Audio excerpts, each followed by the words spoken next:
Guys, welcome back to my channel knowledge classes. Friends, जैसा कि आप जानते हैं कि लास्ट की वीडियो में हमने कॉन्टिनेंट्स के बारे में स्टडी किया था कि कौन सा continents area and population wise सबसे बड़ा है एंड कौन सा सबसे छोटा है।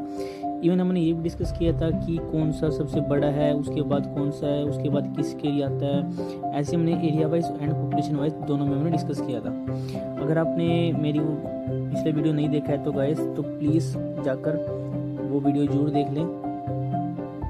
तो आज हम बेसिकली ओशंस के बारे में डिस्कस करने वाले हैं गाइस।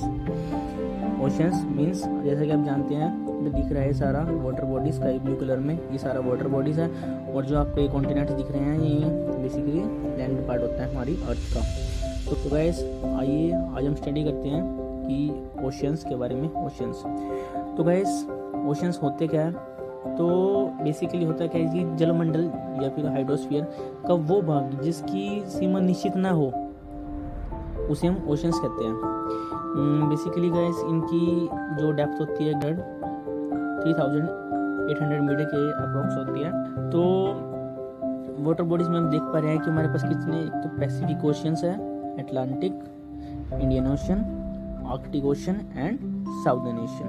इसको हम एंटार्क्टिक ओशन भी बोलते हैं बिकॉज ये साउदर्न पार्ट में पड़ता है, इसलिए इसको हम साउदर्न ओशन भी बोल देते हैं। और आर्कटिक ओशन हमारे नॉर्दर्न पार्ट में पड़ता है, इसलिए हम इसे नॉर्दर्न ओशंस भी बोल देते हैं। गाइस जो वाटर बॉडीज है वो हमारे अर्थ का अप्रोक्स 3/4 पार्ट कवर किए हुए हैं। आप अप्रोक्सी मान सकते हैं कि 71% इन्होंने कवर किया हुआ है, किसने, वाटर बॉडीज ने, जिसमें बेसिकली ओशंस ही आते हैं। तो गाइस बेसिकली हमारे पास आपने देख लिया है 1 2 3 4 5 ओशंस होते हैं जिसको कि आज हम डिस्कस करने वाले हैं। तो आइए गाइस सबसे पहले हम पढ़ लेते हैं पैसिफिक ओशंस के बारे में। तो पैसिफिक ओशंस के बारे में देखा जाए, जैसा कि आप वीडियो में देख पा रहे होंगे कि पैसिफिक ओशन आपको यहाँ भी देखने को मिल रहा है और आपको यहाँ पर भी देखने को मिल रहा है। तो गाइस ऐसा कैसे हो सकता है कि एक इस पार्ट पे है और दूसरा उसके बिल्कुल अपोजिट पे। तो सर तो गाइस बेसिकली है क्या ये, जैसे कि आप जानते हैं कि ग्लोब हमारी एक इलिप्टिकल फॉर्म में है। तो इसको बेसिकली समझाने के लिए, एनालाइज करने के लिए इसको थोड़ा खोला हुआ है, इसको फ्लैट फॉर्म में लाया हुआ है ताकि हम इसको अच्छे से एनालाइज कर सकें। तो आइए गाइस फर्स्ट हम डिस्कस करते हैं पैसिफिक ओशंस के बारे में। अगर इसे प्रशांत महासागर या पैसिफिक ओशन बोल सकते हैं। प्रशांत महासागर सबसे बड़ा एंड सबसे गहरा महासागर होता है, ठीक है गाइस। सबसे पहला पॉइंट ये होगा उसका। एंड सेकेंड हम डिस्कस करने वाले हैं एरिया होता है गाइस वो 16.5 करोड़ किलोमीटर स्क्वायर के अप्रोक्स होता है। तो जैसा कि आप जान सकते हैं 16.5 अप्रोक्स किलोमीटर स्क्वायर है। तो गाइस ये पूरे वर्ल्ड का थर्ड पार्ट, आप गेस कर सकते हैं कि ये थर्ड पार्ट पूरे अर्थ का कवर करता है। इतना बड़ा एरिया इसने कवर किया है गाइस। और जो इनकी शेप है पैसिफिक ओशंस की हमारी ट्रायंगुलर शेप में होती है, जिसे आप त्रिभुजाकार बोल सकते हैं। इसका जो आप देख सकते हैं कि ये पैसिफिक ओशंस है सारा। तो इसका देखेंगे जो बेसिक पार्ट है इसका वो साउदर्न एशियन को टच करता है, जिसे आप या फिर अटलांटिक ओशन भी बोल सकते हैं। और ऊपर गाइस जो ये होता है बेसिकली ये बेरिंग स्ट्रेट को टच करता है। यहाँ पे बेरिंग स्ट्रेट होती है तो इसको टच करता है।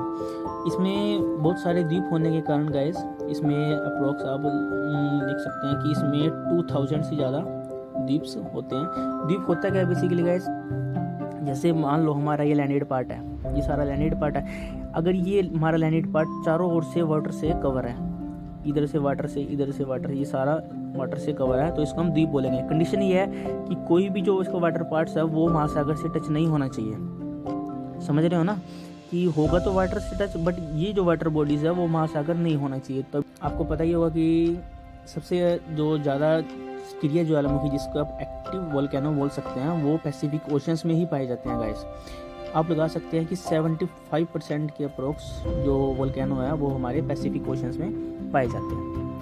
तो समझ आएगा इस। और एक और पॉइंट है, जैसे कि आप पैसिफिक ओशन में यहाँ पे एक गुआमा द्वीप होता है, यहाँ के अप्रोक्स एक गुआमा द्वीप होता है, उसके पास एक मैरियाना ट्रेंच होती है, मैरियाना गर्त उसे बोलते हैं, मैरियाना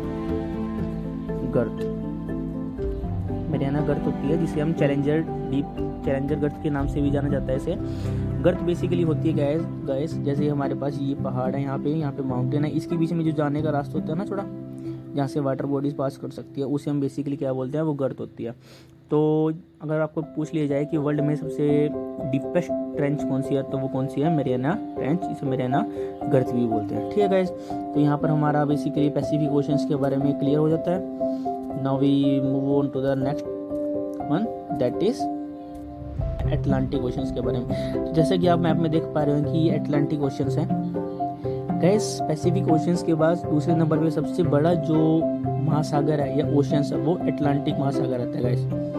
इसका area approx 8.5 crore kilometre square के अप्रोक्स होता है गाइस। आप लगभग मान सकते हैं लगभग हाफ ऑफ पैसिफिक ओशंस के बारे में आप इसको लगा सकते हैं गाइस। इसने पूरी अर्थ का 6th पार्ट, आप कह सकते हैं कि जो पूरी अर्थ का 6th पार्ट है वो अटलांटिक ओशन ने कवर किया हुआ है, जिसका आप एरिया लगा सकते हैं अप्रोक्स 16% आप इसको लगा सकते हैं जो अटलांटिक ओशंस ने कवर किया हुआ है गाइस। इसकी जो आप ये देख सकते हैं मैप से कि जो इसकी शेप है वो एस के आकार की होती है। एक बार ये क्वेश्चन रेलवे में पूछ लिया गया था कि किस प्रकार की कौन सा ओशन है जिसकी शेप एस प्रकार की होती है, तो वो है अटलांटिक ओशंस की। और गाइस इसकी जो सबसे बड़ी बात है जो इसको नोट कराती है कि जो इसकी तटरेखा होता है ना, इसको कोस्टल एरिया बोलते हैं गाइस, वो काफ़ी कटी फटी होती है कि जैसे थोड़ी अंदर से बाहर से, थोड़ी अंदर से। तो इस तरह की तटरेखा पे गाइस आपको पता है बंदरगाहें बहुत अच्छे होते हैं। सबसे अच्छे बंदरगाह इसलिए अटलांटिक ओशंस पे ही पाए जाते हैं, और इसलिए कहा जाता है कि सबसे ज़्यादा व्यापार की दृष्टि से अगर कौन सा बंदरगाह है, सबसे ज़्यादा व्यस्तम बंदरगाह पाए जाते हैं, तो वो कहाँ पे पाए जाते हैं, अटलांटिक ओशंस की कोस्टल एरिया पर ही पाए जाते हैं। तो ये गाइस आपको अटलांटिक ओशंस के बारे में हमने पढ़ लिया है। Now we move on to the next one, that is Hind महासागर। ठीक है, जिसे हम इंडियन ओशंस के बारे में भी जानते हैं गाइस। ये 3rd नंबर पे या फिर 3rd लार्जेस्ट ओशंस हमारा कौन सा है वर्ल्ड का, वो इंडियन ओशंस होता है। इसका area approx 7.3 crore kilometre square के अप्रोक्स होता है गाइस। एंड इसे जो नोट करने वाली पॉइंट है, इसे हम अर्ध महासागर भी बोलते हैं। क्या बोलते हैं गाइस, अर्ध महासागर भी से बोला जाता है। और इसका सबसे बड़ा द्वीप यहाँ पर एक होता है, ये हिंद महासागर। यहाँ पे इसका ये आपको दिख रहा है, ये मेडागास्कर है। तो इसका सबसे बड़ा द्वीप कौन सा होता है, मेडागास्कर।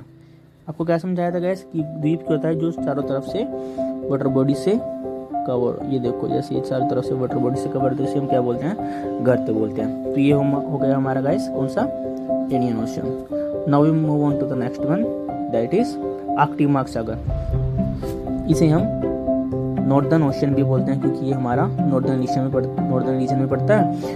और ये आप देख सकते हैं कि चारों तरफ से ये उत्तरी ध्रुव, सकते हैं हम, नॉर्थ पोल के चारों ओर होता है। और अगर फ्रेंड देखा जाए तो यह अटलांटिक महासागर का उत्तरी विस्तार ही है। जैसे भी अटलांटिक महासागर है, तो अगर ये नॉर्थन आप देखोगे, इस नॉर्दर्न पार्ट, ये सारा अटलांटिक महासागर का उत्तरी आप पार्ट ही बोल सकते हैं। ये बेसिकली होता है Arctic ocean. And last one हमारा कौन सा होता है, अंटार्कटिक। ये हमारा होता है, इसको हम साउदर्न ओशन भी बोलते हैं बिकॉज ये हमारे साउदर्न पार्ट में पड़ता है। ये अगर आपको मेरी वीडियो थोड़ी भी इंफॉर्मेटिव लगी हो तो please do like and subscribe my channel for more informative video. मिलते हैं नेक्स्ट वीडियो के साथ, तब तक के लिए धन्यवाद।